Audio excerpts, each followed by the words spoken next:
ika ni Gato Rizal, kabataan, ang pag-asa ng bayan.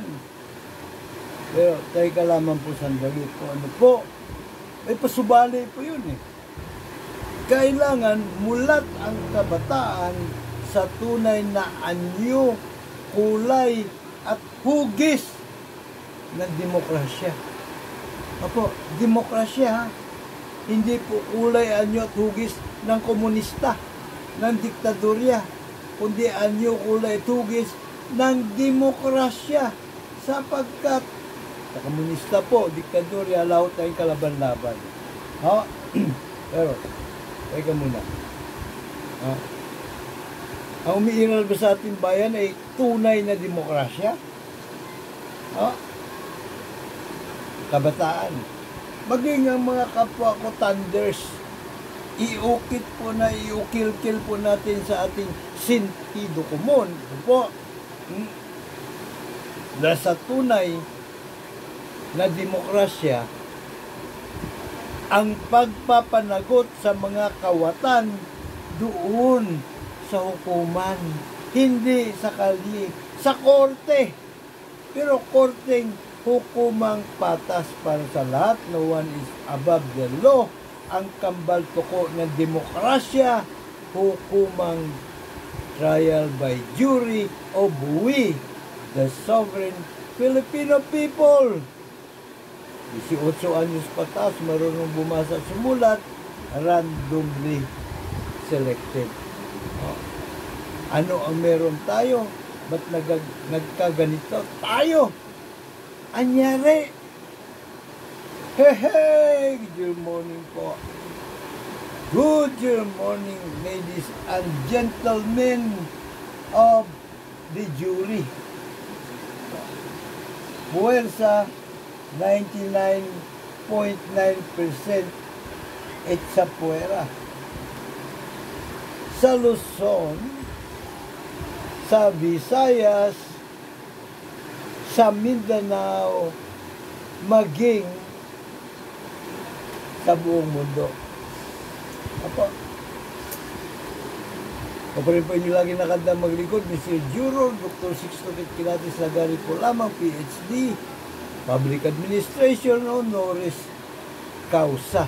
Founder po ng Philippine Trial by Jury Movement / Partido KKK 2.0 Demokratiko. Opo, ito po ang level up ng katikatasan, kagalang-galangan, katipunan ng mga anak ng bayan sa pagsusulong ng tunay na demokrasya kung saan tayo mga soberano, mga mamamayang Pilipino, ang mga hari sa bayang ito. Hindi po yung mga traidor at kawatan na kuno ay politicians. Bakit nagkaganito ang buhay po natin? Katanders, kabataan, kinatisin po natin. Ito ba? First off, ang sabi ni Senador Pampilo Ping Lacson, namon ko, si Orly Guteza. Sino ba si Orly Guteza? Siya po ang surprise witness na ipinisita ni Senador Marcoleta. Nag-iumano'y inendorso sa kanya ni dating kongresista, defensor, bike defensor. Ano po? So, ang hamon ni Sent Ping Lacson ay Guteza, magpakita ng ebidensya na kurakot sina Romualdez at Saldico. Ang bihira, ano ha? Ito ba sa palagay ninyo ay sentido komon? O kaungasan, kaisipan, salat sa luhika at batayan sa mga prinsipyo ng demokrasya. Isip-isip, pero bago po natin imahimahin yan, ano po?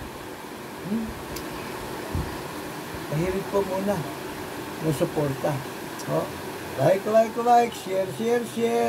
at mag-subscribe po kayo dito po sa ating YouTube Juror Advocacy Channel, Mr. Juror Cruzada kontra Coraco. Sapagkat ito naman po ay tiyak, panigurado, para po sa kapakanan po nating lahat ito. Lahat ng nasa pwersa 99.9% ay sa pwera. Cheers sa pwera! Minamataman tayo ng mga mata pobre, na ating mga tagapagsilbi na walang silbi na, kawatan pa, traidor pa, pero lingid po sa kanilang kaalaman. In fact, lingid sa kaalaman po ng marami sa atin. Nasa atin po yung matakot-takot na puwersa. Hindi lang tayo nagpapahalata. Hindi lang tayo nagkakaisa pa, pero pag sa sandali magkaisa po tayo, abay, ang bumangga sa oposisyon, sa administrasyon, na puro mga kawatang puno ay politician, giba, hindi po nila tayo kakayanin. 99.9% po sa ating mga soberano, mga mamay Pilipino, pwersa at sa pera. Sa madaling salita, sa damakmak ko ating boto na pwede itambak sa kanila. Tambakan po natin sila. Tambak sarado. So, sino po, tuloy na po natin ng kilatisan. Ulit muna atin naman pong i-play itong ating kahindik-hindik na background music para ramdam po natin ang pagiging patriotiko. Alam po natin ang ating pong dapat galaw-galaw.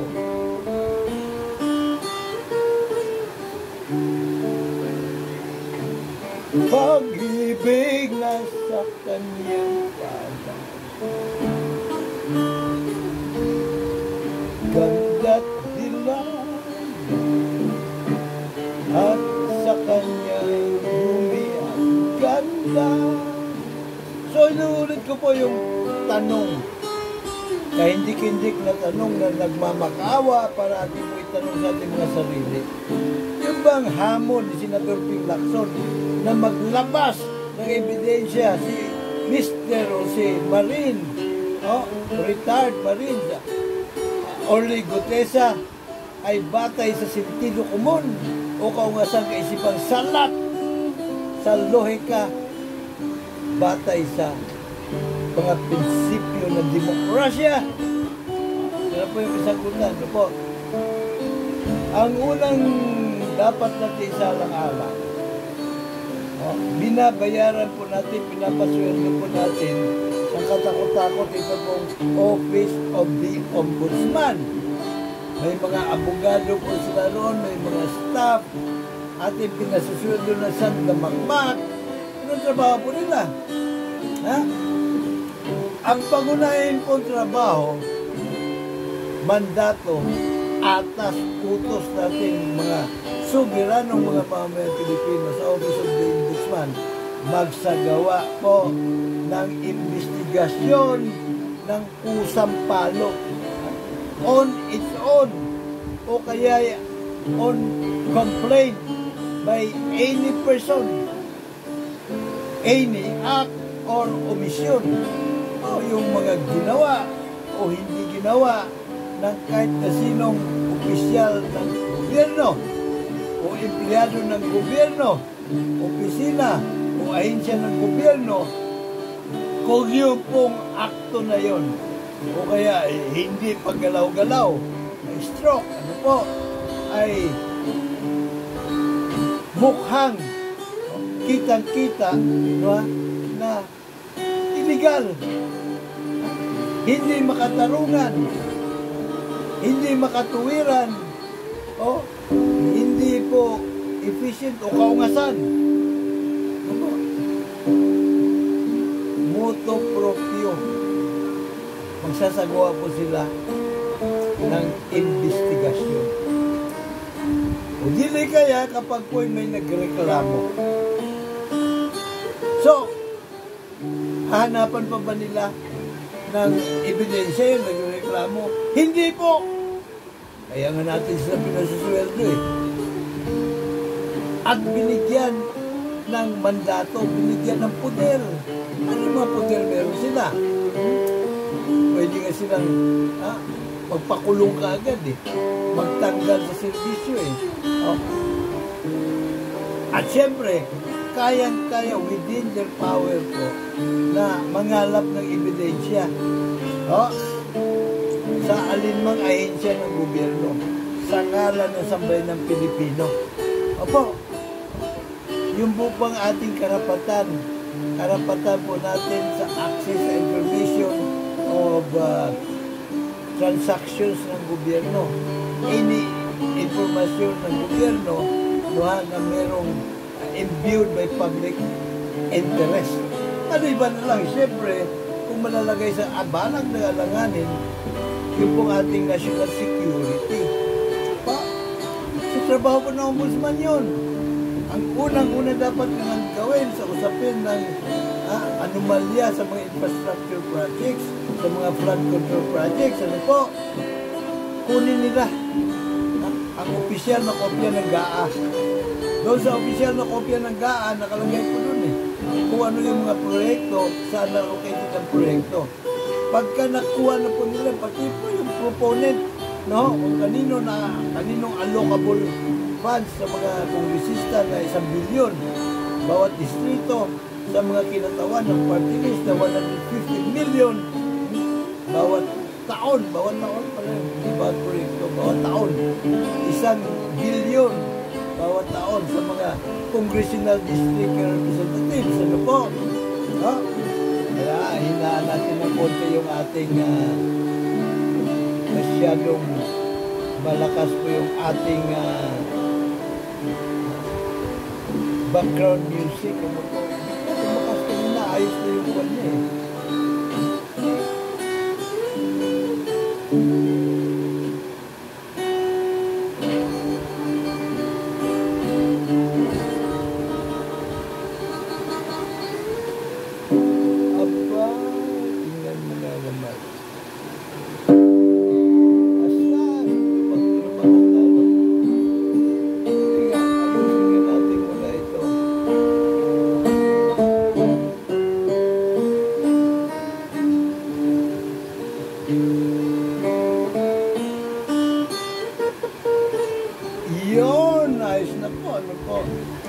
So, pag nakuha na nila yung GAA, ano po, tingnan ngayon nila, kunin naman nila yung kung kaninong congressional district, not congressional district, but District Engineer's Office ng DPWH na i-download yung pong mga pondo.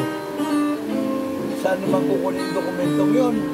Doon po sa DBM, ganoon din siyempre sa DPWH Engineering District. Ano po?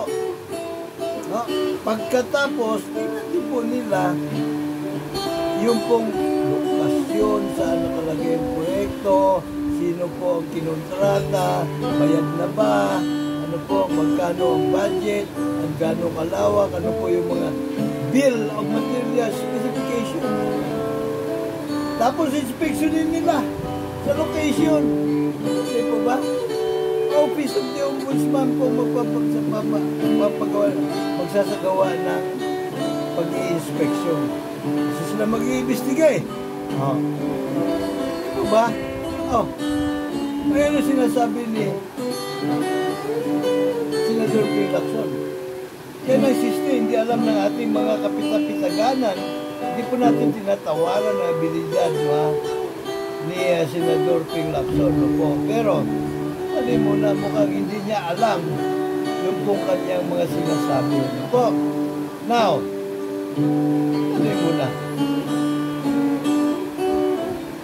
Ang tanong po, ito po bang Office of the Ombudsman ay demokratikong pamamaraan, ahensya, para po mag-imbestiga sa mga kaso ng korupsyon?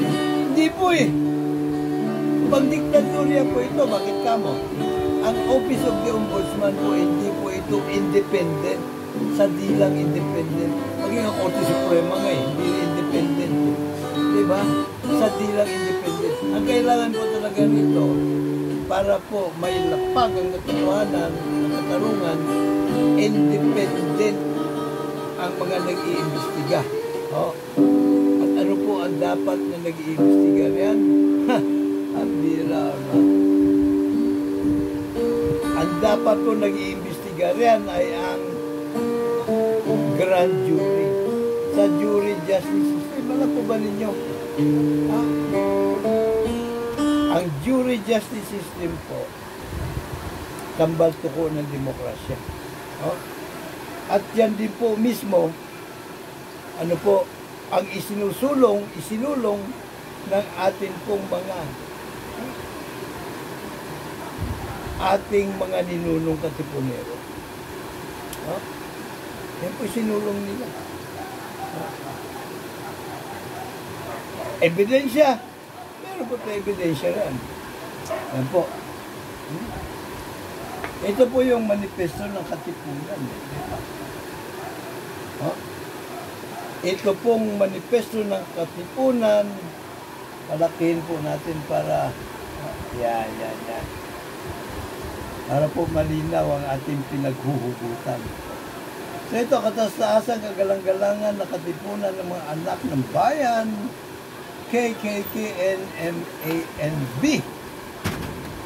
Dito sa number 72 Azcárraga, Tondo, Maynila, itinatag ang KKKNMANB ni Andres Bonifacio kasama sina Ladislao Diwa, Teodoro Plata, Deodato Arellano, Valentin Diaz, at Jose Dizon. Ikapito, Hulyo 1892. Pagunay dikain ng lihim na samahan ang mapagkaisang lahat ng mga Pilipino at itaguyod ang isang bayang malaya sa pamagitan ng paghihimagsik. No? Nagtatag ng mga sangguniang bayan at hukumang balangay sa iba't ibang bahagi ng kapuluan. Ang kartilya ni Emilio Jacinto ang nagsisilbing gabay ng mga kasapi bilang supremo.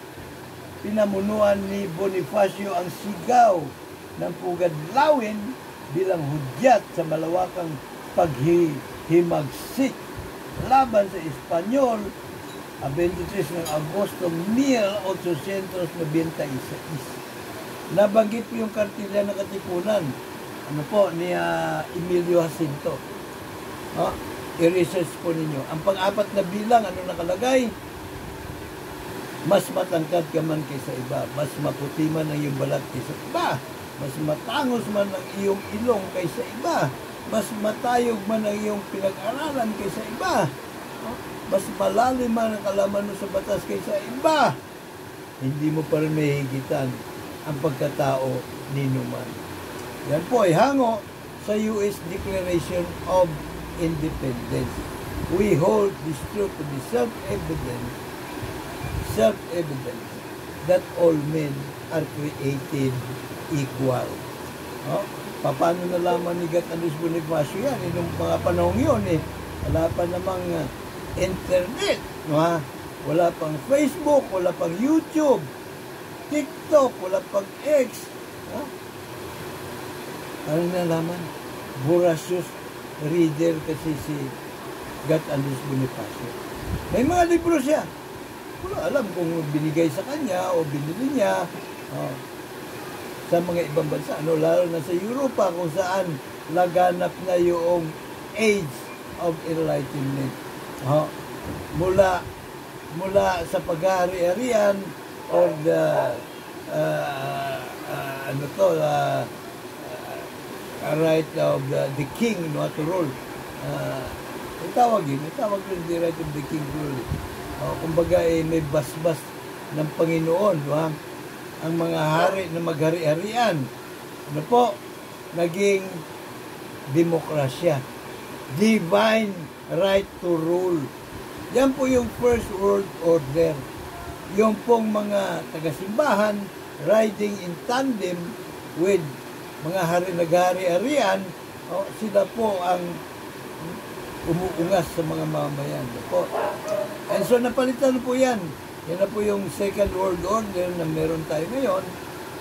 Yan po yung demokrasya. Kung saan nakaukit ang 4 freedoms of man. Doon po sa atin pong yung tinatag ang United Nations, naglimbag din po ng islang human rights, blah blah blah. Ang United Nations, ano po, at doon nakapaloob yung pong 4 freedoms of man. Freedom of speech, freedom of religion, freedom from want, freedom from fear. United Nations Convention on Human Rights. Ano po? Ay so, asa na tayo? Yan po isinulong ng ating pong mga ninuno na katipuneros. Buwis buhay po Tingnan mo. Tabak at sibat laban sa mga baril at kanyon. Pero hindi po nagdalawang isip. Ang ating pong mga ninuno. Sandamakmak mo ang nakiisa sa himagsikan. Bakit? Malinaw po ang mga layunin Malayang bayan. Kung saan ang mga mamayan ang naghahari. Kung ano yung mabawi na lupain sa mga praile na kanilang kinamkam, ipamamahagi sa mga mamayan. Pantay-pantay. Kaso ayaw nila anong Campo Aguinaldo ng ganon. Ang gusto nila pagka may nabawi, sila lang makikinabang. Kaya yun, ay pinatay nila Bigat Andres Bonifacio. Ganun pa man, kumbaga yung binhi ng kalayaan ay naihasik na, tumubo na. Okay, and so, nawala Bigat Andres Bonifacio. Tinulungan ng Amerika ang himagsikan. Si Aguinaldo, pinasundo pa nga sa Hong Kong Andun na, nagpapakuya-kuya-kuya na ang Campo Aguinaldo doon, dahil naibenta na nila sa Kastila ang ating pong, ang laban na po. Tirang benta na po. Pinasundo pa. Para ipagpatuloy yung magsikan. Sa madaling salita, nagwagi po. At ang Amerika, imbis na bitawan na lang bigla ang sambay ng Pilipino, may kumbaga kaliwat kanan na bumubulong kay President McKinley ng panahon yun Iwanan na natin yan. Marami na tayong problema dito sa ating mga black Americans. Diba? Dadagdagan pa natin ng problema dito sa mga brown monkeys. Diba? Huwag na, iwanan na yun. Kaso, nagulumihanan si President McKinley. Gabi-gabi, nagdasal. Lumuhod at nagdasal. Humingi ng gabay at patnubay sa Panginoon. Kaya sa umaga po, nagising siya. At pumasok sa kanyang sentido komon ang mga bagay-bagay na posibleng mangyari kapag binitawan ng Pilipinas. At naisip niya na posibleng bumalik ang Espanya at muling alipinin ang mga Pilipino. Posible din na isa sa mga colonial power dito sa rehiyon na ito mag-agawan para muling sakupin at alipinin ng mga Pilipino. Posible din na mag-ubusan ng lahi ang mga Pilipino mismo para kung sino tatanghalin na maghahari, matira, matibay. Mga panahon yun, paghahari-harian pa uso po, hindi pa naitatag ang United Nations. Kasi United Nations 1948 na po naitatag Hindi po ba? Ayun, pampalang yun, 1898 pa lang ng mga panahon yun. Kaya po naglimbag ng batas ang House of Representatives ng US Congress. At ang nilimbag po nila, yung pong Organic Act of 1902. kung saan nakapaloob ang opisyal na tindig ng Amerika sa Pilipinas. At pangunahin na doon ay educate Filipinos. Kaya nagpatayo po sila ng mga paaralan. Ang kauna-una ay pinatayo yung Tarlac National High School, kung saan graduate si General Carlos P. Romulo. Ang UP, 1908 na po nila naipatayo ang UP. Ano po? At maraming iba pa mga paaralan na pinatayo ang mga Amerikano to fulfill the promise, which is to educate Filipinos. Pangalawa, hasain ng Pilipino sa mga proseso ng demokrasya. Kung kaya 1907 pa lang, meron na tayong assembly kung saan mga elected na Pilipino na po ang mga mambabatas. 1917, pati senador, halal na po mga Pilipino. Yun ang paghasang ginawa ng demokrasya. At noong 1935, natasan 34 pala, natasan ng mga Pilipino na gumawa na ng Commonwealth Constitution na siyang, kumbaga, magsisilbi na talagang OJT ng mga Pilipino na lahat, mula presidente pababa, para mahasa na sila ng todo. At nilibag nga ang 1935 Constitution, pero kabilin-bilinan ng mga Amerikano, i-pattern ninyo sa demokrasya ng Amerika. So, anong ginawa po nila? Binaboy po nila ang demokrasya. Ang itatag po nilang gobyerno, diktadorya! Paano nangyari yun? Ganito po nangyari.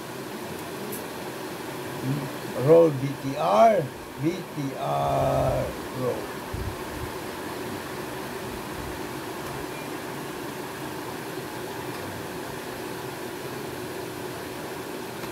Very proud of it. That I once said I was going to have a government run like hell by Filipinos. That a government run like cabin by any government. I said that once. I say it again. And I will always say it. As long as I live. Citizens. Narinig niyo ba? I want a government run like hell by Filipinos, rather than a government run like heaven by the Americans. I say it once, and I'll say it again, and again, and again, until, for as long as I live. Si Manuel Quezon po yun. Pakinggan po natin ulit para mas Very malinaw. proud of it. That I once said I was going to have a government run like hell by Filipinos. That a government run like cabin by any government. I said that once. I say it again. And I will always say it as long as I live. Citizens. Wow! And so,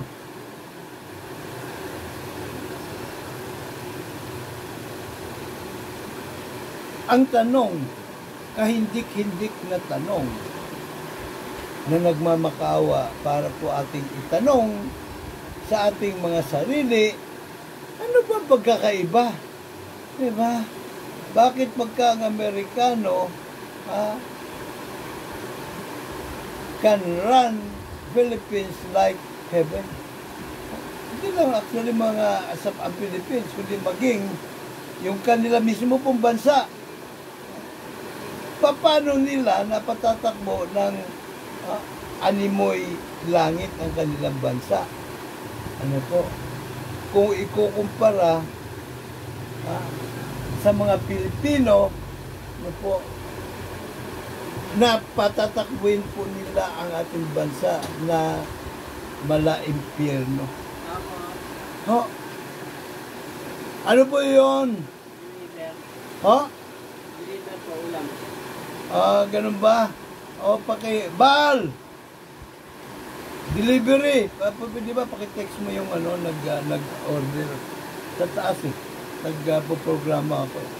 O, so ito po. Ang Amerikano po, meron silang mga karapatan, Bill of Rights. Diba? Tayo din meron. Diba? Ang Bill of Rights po ng Amerikano, hinango po doon sa Magna Carta of 1215 England. 63 mga karapatan ng mga Briton na hindi pwedeng sagkan ng hari. At ang susi, yung pong Artikulo 39, kung saan nakasaad na yung hari hindi po pwedeng ipahuli ang kahit na sinong Briton, ipakulong, bawian ng ari-arian, pugutan ng ulo o saktan, maliban na lang kung merong sentensya galing sa hukumang binubuo ng kapwa niya mamamayan, kapwa niya Briton. O ayan po yung nakalagay doon sa Artikulo 39 ng Magna Carta of 1215 na pinaghugutan ng Bill of Rights ng mga Kano, na pinaghugutan din ng Bill of Rights ng mga Pilipino. Binaboy nga lamang doon po nung panahon ni Manuel L. Quezon nung nilimbag ang ating pong 1935 Constitution. Hindi po na isinama sa ating Bill of Rights sa karapatan bilang mga juror na huhusga sa lahat ng korte sa buong Pilipinas sa mga kasong korupsyon, human rights violations, land grabbing, waiting, lording, drug trafficking, extrajudicial killings, kung ang akusadong si Karma Digong, halimbawa, ay guilty o inosente.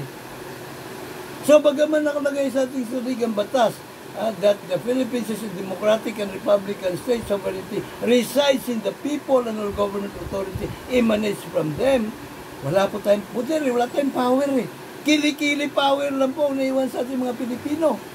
Kaya imbis na tayo ay sovereign o mga hari, tayo po ay inaalipin ng mga buwakang kawatang traidor at mga Yudiputa sa gobyerno.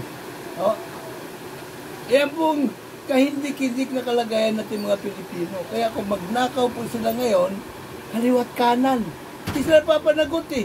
Sino ba naman? Kung ikaw, halimbawa, napunta sa gobyerno, hindi ka naman napapanagot, pati ka magnanakaw. So, kabataan, mga katanders, minsan tayo naging mga bata din eh. Diba? Kabataan din tayo minsan. Ito ba inukilkil sa ating kamalayan? Tayo ba ay, kumbaga ay, ipinaliwanag ng Department of Education kung ano ang tunay na anyo, hugis at kulay ng demokrasya? Hindi! Sa UP ba itinuturo na ang demokrasya pala may kambal tuko na jury justice system? Hindi po eh. Itinuturo ba sa atin? Iniukil-kil sa ating kamalayan simula nung tayo bata pa. Na taal na karapatan, birthright natin mga Pilipino, dahil ang ating bansa ay demokratiko, ang pagiging juror pagsapit sa edad na 18 anyos. Di rin eh. Binulag po tayo, binudol po tayo na ito pong mga ungas na framers ng saligang batas ng 1935, maging 1987 Constitution. Riding in tandem doon po sa mga iniluklok sa gobyerno, sa pamahalaan ng kumulikotong. Ito pati kumulikotong, hindi. Untouchable ang mga Yudiputa. Hindi po ba? Pambira pa kayo sa katiso. So, yan po ang kahindik-hindik po nating sitwasyon ngayon. May solusyon ba? O wala? Abay, meron po naman. Lahat po ng problema may solusyon. Andun po mismo sa problema ang solusyon. Ano ba problema? Yung hukuman trial by palakasan, di po ba? Hukuman trial by palakasan na kontrolado ng mga traidor at kawatan. Sapagkat dahil sa hindi po nila isinama o ipinagkait po nila ang ating karapatan sa trial by jury, effectively, kung sino po nakapwesto, mayor ka, lalo na presidente ka, ikaw magdidikta kung ano yung due process of law. Hindi mo susundin ang totoong due process of law, which is pampubliko na paglilitis, mabilis na paglilitis at patas na paglilitis sa hukuman trial by jury of the people. Yan po ang due process of law. So, hindi mo susundin yan. Otherwise, makukulong ka. Diba? Ito namang mga iniluklok sa kanang kumulikotong sa gobyerno. Mga traidor at kawatan lang ito, hindi naman ito mga tangay. Diba ba? So, ba't di sila magnanakaw? Ba't di nagagamitin yung hukuman para sa kanila? Yun po ating problema, yung hukuman. So, ano gagawin? Baklasin. Paano natin babaklasin? Amindahan ng Bill of Rights. Paano amindahan yung Bill of Rights? Magluklok tayo ng mga senador, ng mga representantes, ng mga konsihal sa buong pamahalaan. Konsihal sa mga local government units, may otonomiya. Pwede din po silang magpasa ng ordinansa na dadaanin sa jury justice system. Opo, merong grand jury na bubuin para po magsagawa ng investigasyon. Hindi po ang grand jury po, malayong malayo po itong Office of the Ombudsman. Lalo na yung SCI. Sapagkat, ang grand jury sa jury justice system, halimbawa, yung pong akusado ay mataas na opisyal. Nasa opisyal ng gobyerno.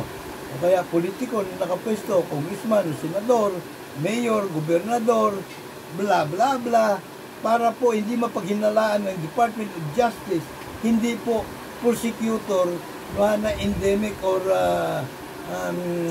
tauhan po nila o nakaperol sa kanila, regular na employee nila, ang mag-iimbestiga. Magtatalaga po ang Department of Justice ng special prosecutor. At nasa batas din po yan. So, kasama yung igagawang batas yan po. Ng special prosecutor, meron supuin na power. Meron po siyang, hindi po ang isusupuinan niya yung target ng investigasyon. Hindi po. Katarantaduhan, kagaguhan po yan. Bakit po kanyo? Unang-una, yung pong mga target na investigasyon, may karapatan po yan to remain silent. Hindi po ba? Ungas ka, ba't mo patatawag? Ang sasabihin lang sa'yo, I invoke my Miranda right, Your Honor. My right to remain silent. Paano naman ko hihita mo rin? Dito sa atin, yung pinausog yan sa Kongreso at Senado, katarantaduhan po yan. Kasi, hindi nga sila napapanagot kasi pagka ikaw, na nagawa nila ng katarantaduhan, resource person ka doon, guest speaker ka, guest of honor and speaker. Pagkatapos ipakukulong ka, ipakukontent ka, dahil may mga tanong sila na ayaw mo sagutin, o kaya may mga sagot ka na hindi na nagugustuhan. Hindi tugma doon sa nais na marinig. So, kulong ka. Bawal po yun Di ba? Bawal po yun. Dahil sa Miranda right. Diba? At ang katumbas sa Miranda right, yung 5th Amendment ng US Constitution. Kung binasa po natin kanina, nabasa na po ba natin? Parang hindi pa. Pero yung 5th Amendment na yun, you have the right to remain silent. Sa maikling salita po ibig sabihin nun. Remain silent to answer any question. Hindi po natin we, the sovereign Filipino people, have the right to remain silent to answer any question. Wala pong pasubali yun na ito pwede mo sagutin, ito hindi. Hindi po. Lahat ng tanong. Maliban na lamang kung ikaw ay indicted na sa grand jury at naipaslak na yung kaso sa trial by jury. Doon wala ka ng right to remain. Well, pwede ka pa rin na huwag magsalita katulad ng ginawa ni Donald Trump sa kanyang kaso sa New York. Di ba? Start spreading the news. Di ba? Kung saan convicted siya for 34 counts. Minarapat niya. Kasi noong una, sabi niya, sige, magtitestify ako para sa akin sarili. Pero, at the end of the day, gabi na, hindi pa siya dumarating. Hindi siya nag-testify. In-exercise niya po yung kanyang right to remain silent. Tingnan niyo si Digong. Doon sa ICC ngayon, yun ang tunay na demokrasya din. Yung pong prosecution, yung prosecutor, obligado na maglapag ng lahat ng bala niya versus Digong. Lahat, as in lahat. O hindi niya may lalapag yung kanyang mga bala, wala siyang karapatang ipisinta yun pagdating ng paglilitis. Ano po? At yung kanyang ilalapag ng mga bala, kikilatisin pa yon ng panel of judges. Yung mga jurors, kumbaga, yung tatlong mga pre-trial judges o jurors, kikilatisin pa nila kung yun ba ay merong kaugnayan sa kaso o wala. Whether or not the evidences, the testimonies are germane to the charges against Digong. Maging yung mga charges, kikilatisin pa uli, ng pre-trial judges, kung may katuturan o wala. Pero si Digong, ni isang letra, ni isang kataga, ni isang ebidensya, ni isang testimonya, hindi po obligado na magpresenta. Precisely because of the right to remain silent. Sapagkat lahat na akusado po is presumed innocent unless otherwise the contrary is proved beyond reasonable doubt. Kaya ito pong ginagawa din sa atin. Mga ignoramos Diba?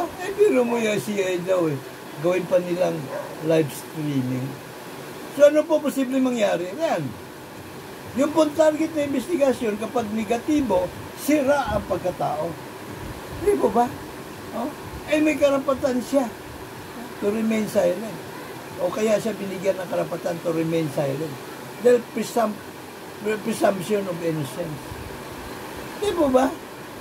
Ngayon, patatawag mo yung live stream mo. Paano pag nag-positibo naman?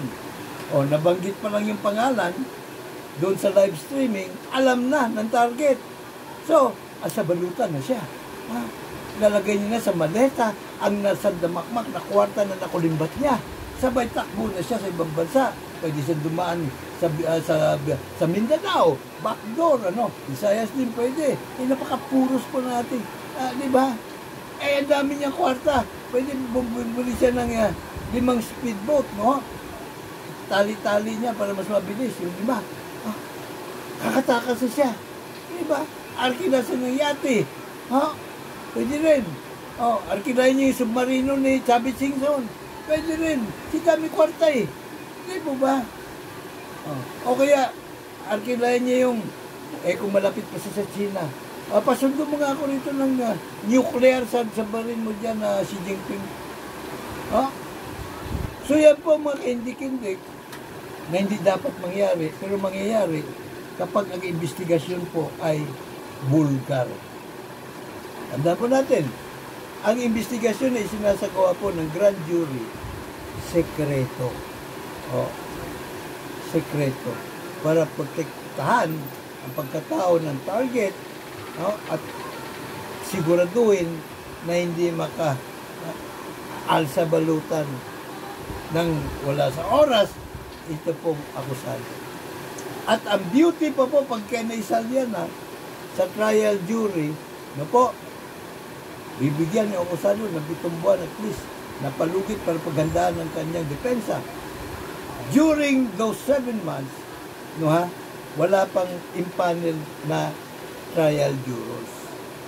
Wala pa. So, walang gagapangin. Pagdating ng araw na mag-umpisang paglilitis, doon pa lang pagre-reportin yung mga narapol na previously, say 1 month ahead, yung mga possible jurors. At doon po sa mga possible jurors, Palagay mo na mga 100, doon po mamimili ang judge na may hawak ng kaso, ang prosecutor na magpo-prosecute ng kaso, at yung defense lawyer no, ng 12 na sa tingin nila walang bias sa magkabilang kampo para mailapag ang katotohanan. So gamit ang sentido común na alamin ng tutuklasin mga jurors yung pong katotohanan. Opo, katotohanan naman po hinanap ng mga jurors, hindi ko ano yung batas. Kung kaya kahit na 7-year-old idiot po pwede pong may kakayahan na tumuklas ng katotohanan. Kaya kung 18 anyos na ang ating mga jurors, abay, panigurado na po yun. Suwak na po sa sentido común niya. Diba? Batay sa mga ebidensya na aprobado din ng judge at mga testimonya na aprobado ng judge kung sino ang nagsisinungaling sa pagitan ng akusado at nag-aakusa. At kapag meron din pong mga highfalutin ng mga accounting at engineering parlance, yung pong husgado ay maaari pong mag-hire ng expert witness na civil engineer, arkitekto, o kung anong kailangan, accountant, para po ipaliwanag bato-bato in layman's language ang mga highfalutin accounting o engineering linggo. Ganun po ang beauty ng hukuman trial by jury, kung kaya nakita po natin ang nangyari po sa mga bansa na may trial by jury. Pangunahin na nga rin, United States of America, United Kingdom, Canada, Australia, Singapore, Hong Kong, Spain, nakulong po, bayaw pa ng hari, dahil sa korupsyon. South Korea, recently na po. Japan, the Netherlands, Switzerland, Belgium, lahat po, lahat, as in lahat, na ang uso ay hukuman trial by jury of the people, mauunlad ng bansa, mga first world country po. At hayahay ang buhay ng kanilang mga mamayan. So mga katanders, ito po solusyon. Tayo po ay magbigkis-bigkis at maghimagsikan 2028 halalan. Bubuin po natin yung partido KKK 2.0 Demokratiko. Nating pwersa 99.9% sa pera. Atin po ito. Sa hanay po natin manggagaling ang atin pong mga kandidato, team juror. At lahat po tayo may karapatan tumakbo o may karapatan na mag-endorso. Ako po, una ko na i-endorso si Mr. Justice Antonio Carpio bilang Pangulo. Si ex-CJ Chief Justice Renato Puno, bilang Pangulo din. Tuskoin na lamang po yan. Kung sino pwede kung sino ang pagkakasunduan na mas nakakarami na maging pangunahing standard bearer ng presidente, pangalawang Pangulo, senador, bla bla bla. So, lahat po sila. Papipirmahin po natin, muna, kung ito yung natin listahan, baka magtampo yung iba. Pwede din dyan, si dating Senador Trillanes, si Ariel K. Rubin, Colonel, Major General Renato P. Miranda, sino pa ba ang, lahat po, sabi, para sa taong bayan. So dito po, masusukat ang kanila pong patriotismo. Handa ba silang pumirma, nakasunduan? Ang mamamayan na ang unang-unang plataforma po niya at ihahain sa Senado, sa Kongreso o sa Konseho ay panukalang jury justice system na kapag hindi po niya ito naihahain within a reasonable period of 90 days, kailangan niya magbitiw sa pwesto. At kapag pati yun hindi niya ginawa, pwede gamitin yung kasunduan na kanyang nilagdaan ng kahit na sinong botante, miyembro man o hindi, natin pong partido KKK Demokratiko 2.0 upang maghain ng mandamus petition sa Korte Suprema nang siya'y mapatasik. Yan po ang ating panuntunan. At dito, ang ating po lamang gagamitin na armas para mabawi sa mga traidor at kawatan ng pamahalaan ay yung tigit-tigisa po nating sagradong boto. Nagawa na po natin mga ninuno ang maghimagsikan para magkaroon tayo ng karapatan. Kahit huwad ang ating kalayaan, huwad ang ating demokrasya, kahit paano may karapatan po tayo na tumakbo sa mga pwesto. At may karapatan din tayo na magsagawa ng citizen's arrest sa mga kumulikotong kung patuloy pa rin po nilang bababuyin ang resulta ng halalan. So dito po tayo, isa sa partido. Wala pong mawawala sa atin. Nawala na lahat eh. Diba? But we have everything to gain. Lalo na, meron ng kontrata pinirma ng Pilipinas at Amerika para po hanguin yung pong mga likas at kayamanan. Natural gas, langis, diyan po sa West Philippine Sea.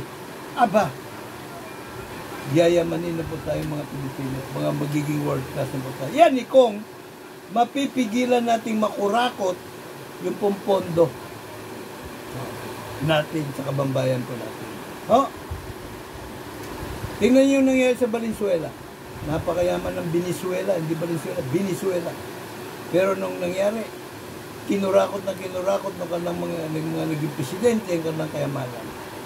Bakit na niya nagagawa ito? Hindi sila papanapot. Sila po trial by jury sa kanila.